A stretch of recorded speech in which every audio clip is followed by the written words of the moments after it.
So, my relationship with Game of the Year lists has been a roller coaster, to say the least. Ever since I started transitioning away from the comedy, skit, vlog type content into more of what it is today. And at the beginning, it was fairly easy. I would just get as many new releases as I could in a given month, play each of them for around 2 to 3 hours apiece, and then compile a list at the end of the year based on that limited playtime. But then as time went on, I found them getting a little bit more difficult to make. And there's a few attributing factors to that. I believe, for one, um, I think my desires changed. Me personally, I don't feel as driven by the compulsory need to spend a whole bunch of money every month, um, to play things as soon as they hit shelves, and you know, to try and stay relevant, I guess. Instead, I find myself turning to my own game shelf, um, gaming experiences that I own but haven't gotten around to, or haven't experienced yet. Now, do I still pre-order things and play them as soon as I get my hands on them? Sure, absolutely, without a doubt. But I think a lot of my focus now is to create a pretty balanced mixture of both new releases and retro content based on my collecting habits, which I think is pretty fun and pretty cool because with that type of variety, you're not too sure what you're gonna get. Um, Another factor I think is just, with life being what it is sometimes, and having to take larger and larger chunks of time away from the channel and making videos, will either A, make it quite difficult to formulate a real substantial opinion on something that I've played months and months and months ago, and quite frankly may not remember the ins and outs of, or uh, B, it's going to make it significantly more difficult to say something new and fresh about a game that I've already said everything I have to say about in an individual review.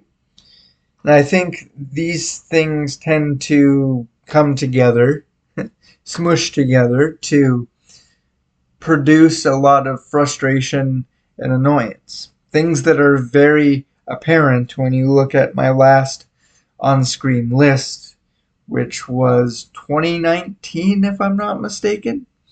That's not a video I'm particularly happy with. It's not an attitude that I'm particularly proud to put out there. But I walked away from that video able to admit to myself, it wasn't an enjoyable experience. They're just not fun to make anymore. And for all intents and purposes, I thought that would be my last one.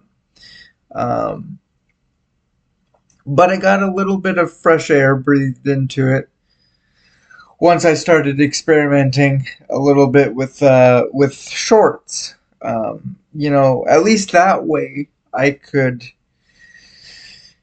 make the content whenever I got around to it. All I had to do was just look up a list of game releases for a given year, choose 5 that I played that I liked, and put them in the order that I thought they should go in. Fairly mindless, effortless content to make, stress-free way for me to share that opinion with you guys. And that lasted, a year or two, a couple of years anyway, um, until we get to the issues that we are having now, currently, which is the involvement of a lot more film, movie content. Um, and I'm someone where if I can't represent both with the same type of content, my first instinct is to just say, okay, we're not going to do it at all. And the issue that I have with movies is very similar to how I play games. I'm kind of all over the place. I'm just as likely to watch a new release from this year as I am something from the 20s, 30s, or 40s for the first time.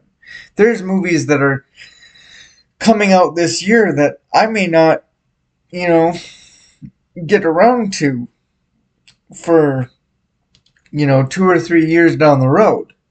Um, I'm a very uh, what I want when I want type of consumer in that way. And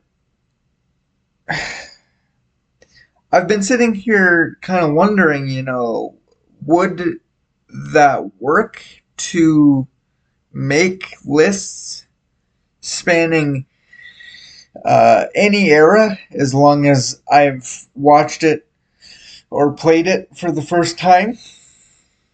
Is that something that you as an audience would accept and support?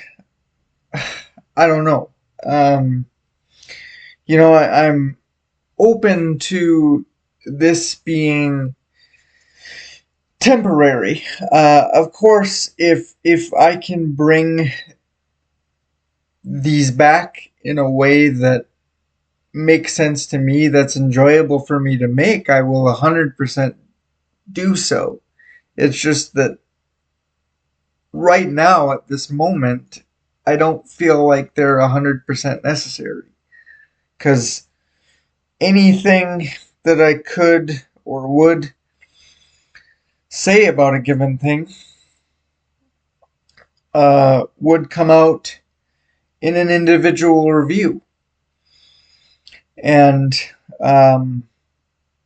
if I did feel so inclined as to say, that this might be a contender on a of the year list, or this might be my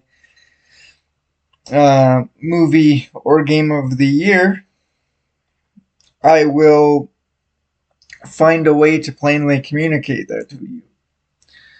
I don't know. But yeah, I mean, if you guys let me know how you feel about that.